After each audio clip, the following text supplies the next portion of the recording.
of the many things that I enjoy about our school is I get to keep up on all the latest things that are popular with our kids, usually with electronics.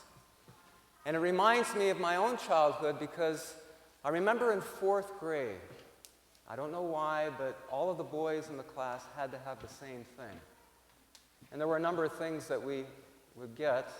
I remember one was a yo-yo. All of us had yo-yos. I don't know why. It just kind of mysteriously happened. All of us had yo-yos, and then we had to learn, the various tricks, to try to show one up against the other. We did things like walk the dog and rock the cradle, around the world.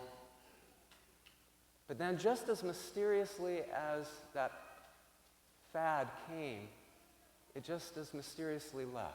I don't know why or when, it just did. And we had other things that we all had to have. Like I remember we had this, I forget what they called them, but they were super bounce balls. And they had designs on the inside of it. They were, all these different colors. And we would take them out as much as we could and bounce them, which drove our teacher crazy.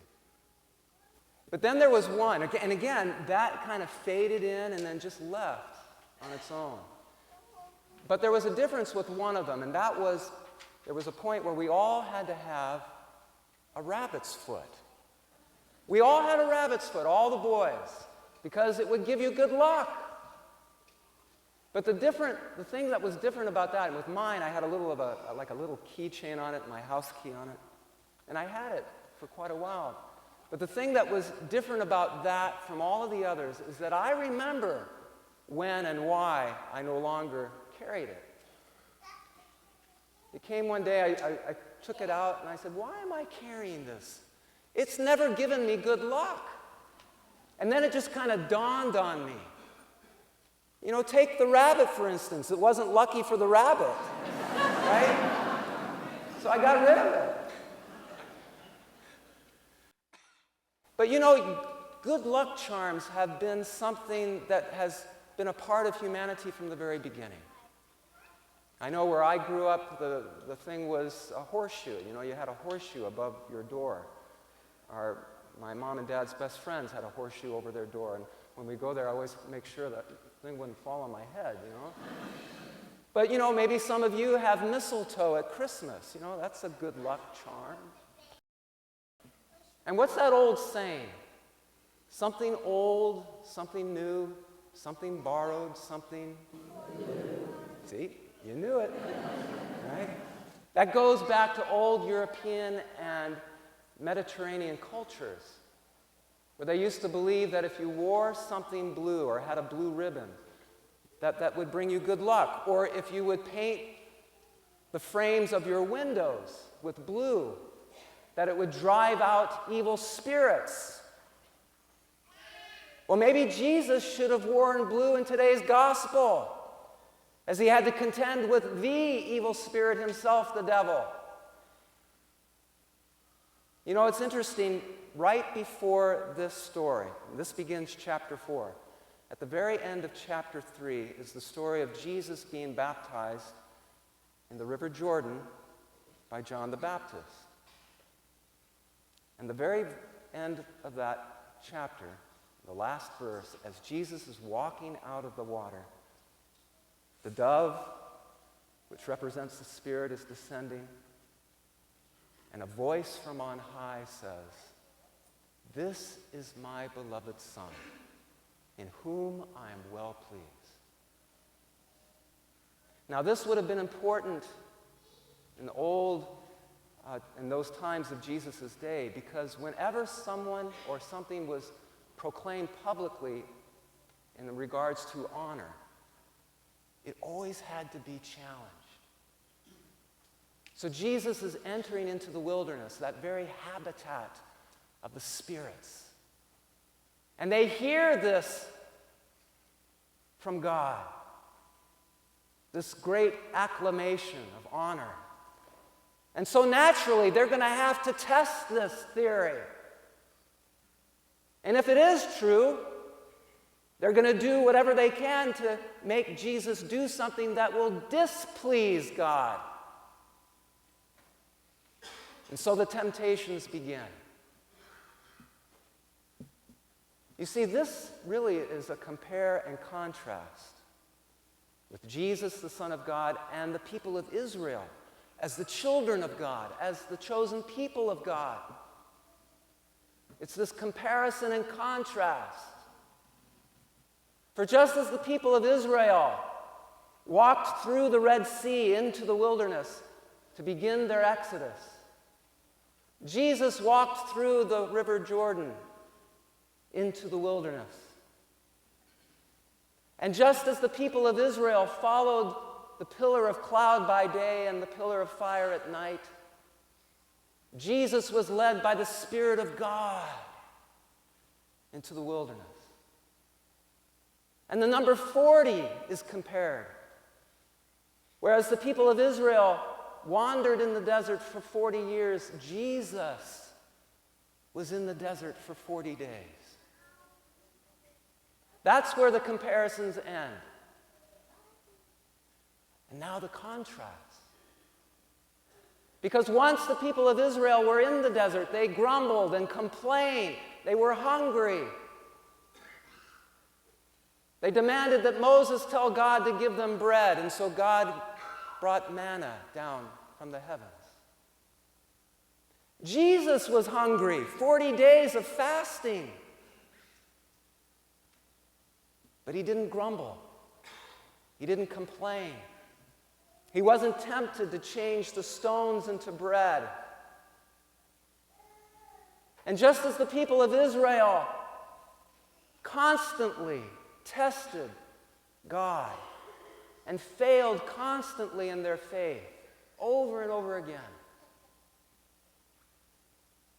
Jesus would not dare test God and remained faithful. And just as the people of Israel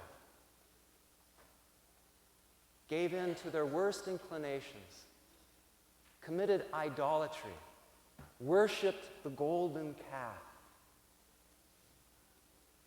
Jesus was tempted with all of the things of the world. I will give you all of this if you but prostrate yourself before me, the devil said. But Jesus didn't give in. He banished him. You shall worship the Lord God. Him alone shall you serve. You see, my friends, the message of this story is not that we are to go out and do battle with evil spirits. The message of the story is that we be obedient, that we remain faithful, that we do not be led astray.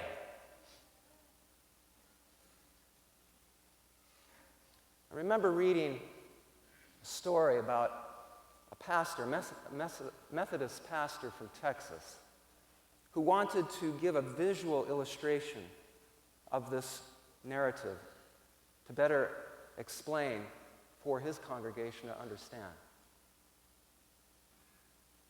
His youth minister had a dog named Josh, and he loved his dog. I think it was an Irish setter. And the youth minister loved this dog so much that one time when the dog was sick and had to stay overnight at the veterinary hospital, he laid on the floor right beside his dog in the kennel there. So there was this special bond. And so the pastor invited his youth minister to bring the dog, Josh, to the church. And they had the dog come right in front of the sanctuary and remain seated in the front aisle, center aisle. And he brought his favorite toy. The pastor had his favorite toy. It was I think it was a tennis ball. It was some sort of little ball. And the pastor took the ball, the dog was sitting right here, and rolled the ball down the aisle and said, "Josh, fetch." But the dog remained where he was. Then he had a member of the congregation come out, big, burly guy. And out of the sternness, kind of a authority and power. He said sternly, "Josh, get the ball." But Josh stayed. Then he thought maybe peer pressure would move Josh, and so he had all of the congregation say in unison, "Josh, fetch the ball." But Josh stayed.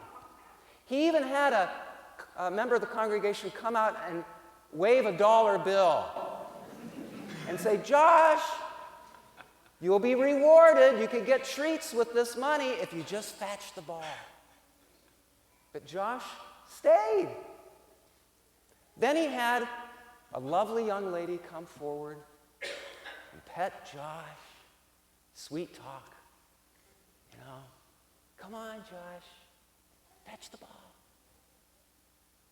Now, the pastor said that Josh almost did it then. He flinched, but then he thought better and he stayed. Finally, he had his youth minister come forward and said, "Josh, fetch." And he sprang up and ran to the ball and brought it back to his master.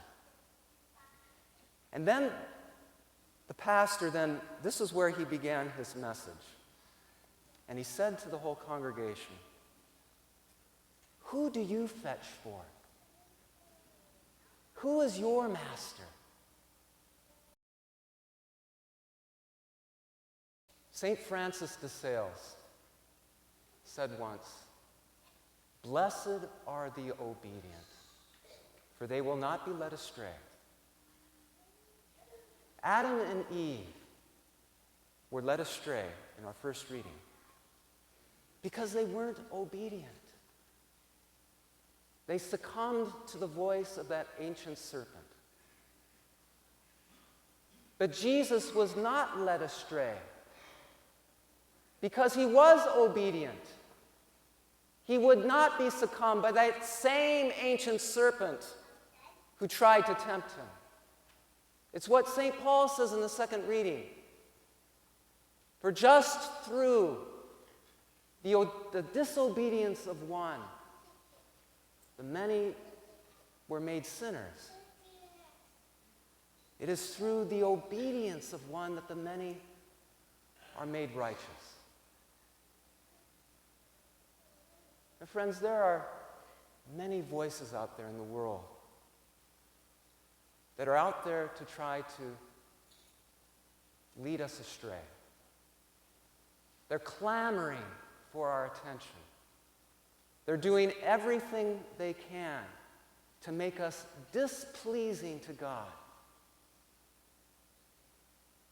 Don't listen to those voices. Remain faithful to that one and only voice that matters, that beckons us, "Follow me." Who do you fetch for? Who is your master?